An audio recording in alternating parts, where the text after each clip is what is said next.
तनिया तारा पता नहीं लोड रहे काहे जी तारा ब्यास के गोड़े टूटल बा हां तनी खड़ा रहते त तनी ढकेल ये ढकेल के तुरला हूं बारी देख ले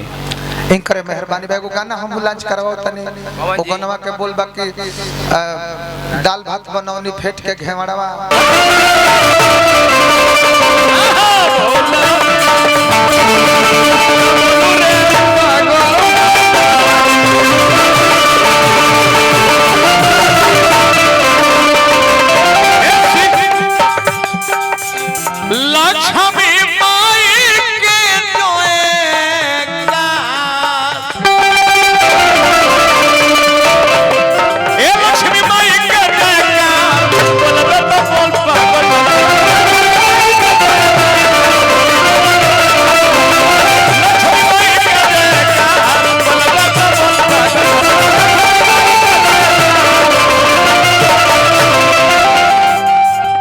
धनंजय प्रधान जी के सम्मान में रुपया के बारिश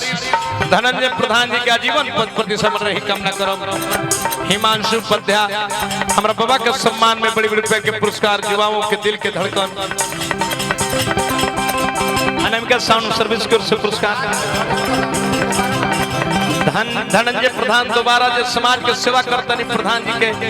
राजा होकर राज होगी पद प्रति समर्पण रही कामना करम धनंजय कुंवर हल्दी प्रधान जी के सौजन्य से गौतम जी अध्यक्ष साहब जी हिमांशु पध्या बाबा के सम्मान में पुरस्कार कोनी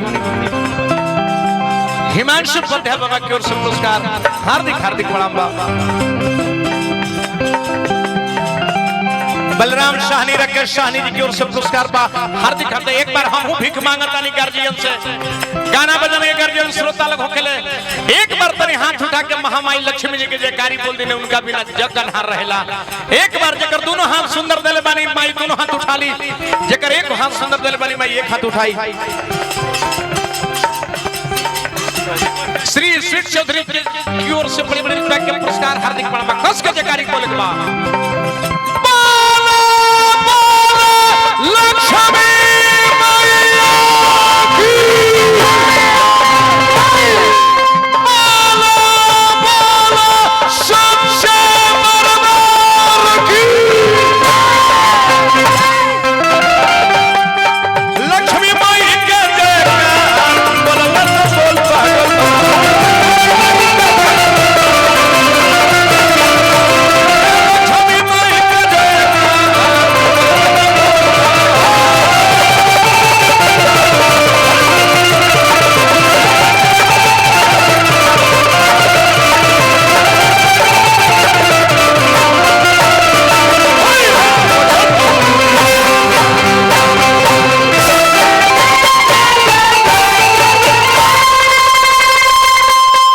हिमांशु पध्या बाबा के सम्मान में पुरस्कार बाबा के गोड़ लग पिया झपड़वा मरले झगड़वा कइले ना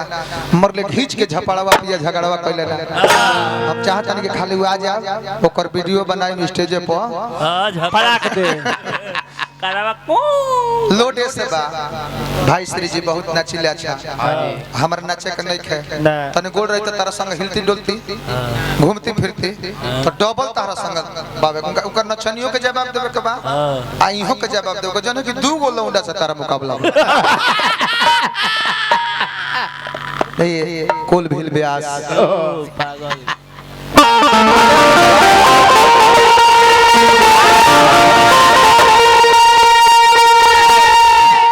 ब्रह्मा जी नारद जी से कहले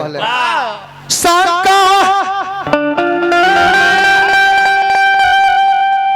हो जाई शाम